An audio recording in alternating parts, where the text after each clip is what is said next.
देखो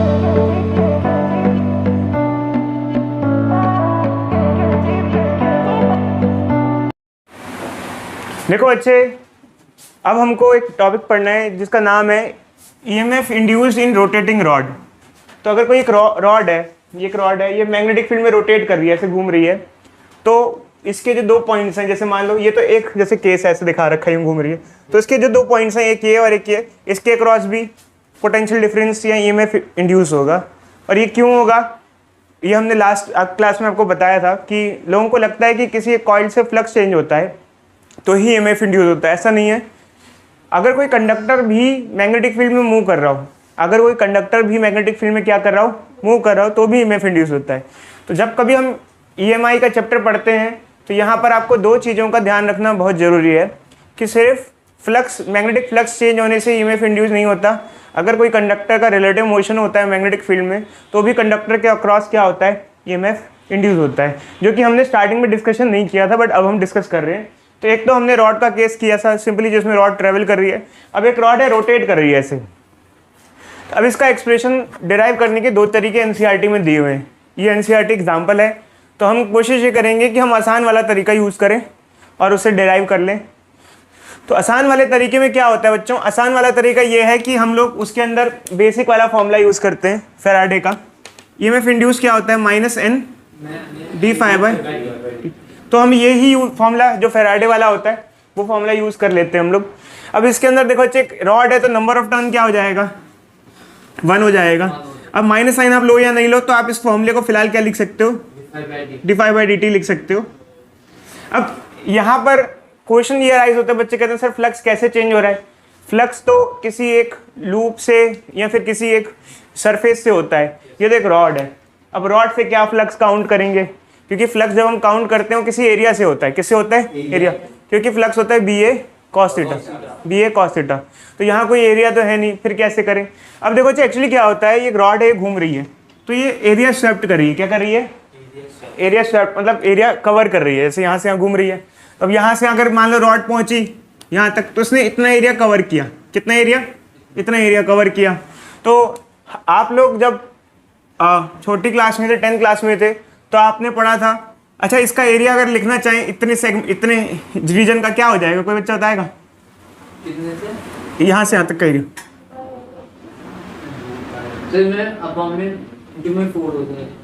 कोई डाउट, लिख सकते हैं θ/, देखो अच्छे ये 90 डिग्री नहीं है, पक्का नहीं है 90 डिग्री है। एक्चुअली क्या होता है, किसी एक सर्कल का एरिया होता है πr²। क्या होता है, πr², पूरे का πr² होता है, बट ये थीटा है, इतना रीजन का कितना होगा, θ/2π × πr²। आप लोगों ने 10th क्लास में area of sector, area of segment पढ़ा था, area of sector and area of segment, उस टॉपिक में आपने इस चीज को पढ़ा था। तो ये एरिया कितने रीजन का हो जाएगा, जितना ये है। मान लो रॉड चली तो उसने इतना एरिया ट्रेवल किया यहाँ से यहाँ तक t टाइम में। कितने टाइम में, इन t टाइम। तो हम एक काम करते हैं, हम यही यूज कर लेते हैं यहाँ।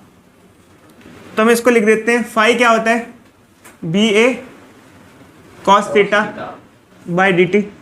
थीटा यहाँ 1 हो जाएगा बच्चे, जब आप चेक करोगे तो 1 ही आ जाएगा, cos θ 1 हो जाएगा। तो ये क्या हो जाएगा, BA/dt। अब क्या बताओ, इसमें कोई किसी चीज को बाहर ले सकते हैं हम, मतलब बच्चे B को बाहर क्यों लेंगे, मैग्नेटिक फील्ड कांस्टेंट है तो मैग्नेटिक फील्ड बाहर ले लेंगे, BdA/dt। एरिया को क्यों नहीं बाहर ले रहे, क्योंकि हमारे हिसाब से एरिया क्या हो रहा है, चेंज हो रहा है, मतलब एक तरीके से हमने ऐसा केस माना है। अब देखो अच्छे, एरिया की वैल्यू जो है यहाँ पुट कर देते हैं B, ठीक है। तो इसको पहले भी सॉल्व, यहाँ से पाई से पाई कट जाएगा, तो ये क्या हो जाएगा,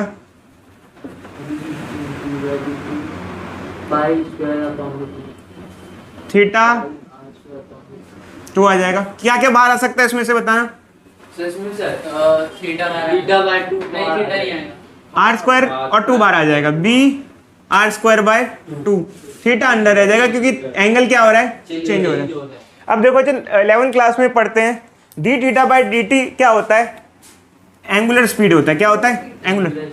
जैसे आमतौर पे डिस्टेंस बाय टाइम होता है स्पीड, तो ऐसे ही एंगुलर डिस्टेंस बाय टाइम होता है एंगुलर स्पीड। तो यहाँ अगर ये ओमेगा पुट कर दें इसकी जगह, तो ये फॉर्मूला क्या हो जाएगा, b omega r square by 2, या जैसे भी आपको यूज़ करना है कर सकते हो। तो ये फॉर्मूला हो जाएगा। अब यहाँ पर आर जो था वो रेडियस था, कई बार बच्चे इसको आर की जगह एल भी पढ़ते हैं, L is length of rod. अगर इसको आर ना बोलो, जैसे इसको आप आर बोल देते हो, चलो रेडियस मान लेते हो, बट अगर इसको आप आर कंसीडर ना करो किसी सिनेरियो में, तो इसको आप एल भी बोल सकते हो। एल क्या हो जाएगा, लेंथ ऑफ रॉड। तो इतना ईएमएफ इंड्यूस हो जाएगा बच्चों। ये ईएमएफ इंड्यूस्ड अक्रॉस 2 पॉइंट्स, इन दोनों पॉइंट के अक्रॉस कितना ईएमएफ इंड्यूस होगा, इसका फॉर्मूला है। तो इसके क्वेश्चंस काफ़ी ज़्यादा एग्जामिनेशन में आते हैं, तो करना चालू करते हैं, ठीक है। क्या क्या चीज़ें क्या क्या है, एक बार इधर देखो जल्दी जल्दी से। बी तो सबको पता होगा, मैग्नेटिक फील्ड इस रीजन में कितनी है, बी मैग्नेटिक फील्ड है। एल लेंथ ऑफ रॉड हो गई। ओमेगा क्या होगा, एंगुलर स्पीड, एंगुलर स्पीड। तो कुछ क्वेश्चंस जल्दी करते हैं और ये टॉपिक कंप्लीट कर देते हैं। बच्चों हमारे पास 2 क्वेश्चन इसी टॉपिक से रिलेटेड दिए हुए हैं। अब बेसिकली टॉपिक वही होता है, थोड़ा क्वेश्चन को घुमा फिरा के दे दिया जाता है, तो क्वेश्चन भी ऐसे ही है। तो एक क्वेश्चन हमारे पास एनसीईआरटी बैक एक्सरसाइज का हमने लिया है, और ये एक क्वेश्चन हमने एग्जाम्पल 6.7 लिया है। तो अब जो बैक एक्सरसाइज का क्वेश्चन है उसमें दे रखा है कि एक रॉड है वो घूम रही है, उसकी एंगुलर फ्रीक्वेंसी 400 रेडियन पर सेकेंड है, और जिस मैग्नेटिक फील्ड में वो घूम रही है उसकी वैल्यू 0.5 टेस्ला है, मतलब सारी वैल्यूज दे रखी है हमको। तो हमको यहाँ क्या क्या चाहिए, तो हम यहाँ पे सारी वैल्यूज पुट कर देंगे, बी ओमेगा और एल की। तो पुट करने के बाद हमारे पास जो ईएमएफ की वैल्यू आ जाएगी वो आ जाएगी 100 वोल्ट, और ये हमारा आंसर हो जाएगा।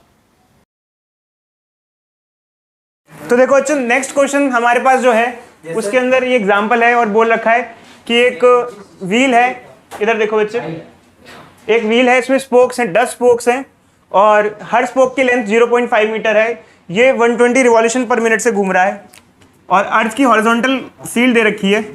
जो अर्थ की हॉरिजॉन्टल फील्ड है वो गॉस में दी हुई है, जो कि हम डायरेक्ट यूज़ नहीं कर सकते क्योंकि गॉस जो होता है वो सीजीएस सिस्टम में होता है। हम जो यूज़ करते हैं एसआई सिस्टम में यूज़ करते हैं। तो इन्होंने क्वेश्चन में कन्वर्जन फैक्टर भी दे रखा है कि एक गॉस जो होता है वो 10⁻⁻⁴ टेस्ला में होता है। मैग्नेटिक फील्ड की 2 यूनिट्स होती हैं, टेस्ला एंड गॉस, ठीक है। अब क्वेश्चन में पूछा गया है कि induced EMF across axle and rim क्या होगा। ये सेंटर में जो होता है इसे एक्सल कहते हैं, और जो कोने में है इसे रिम कहते हैं।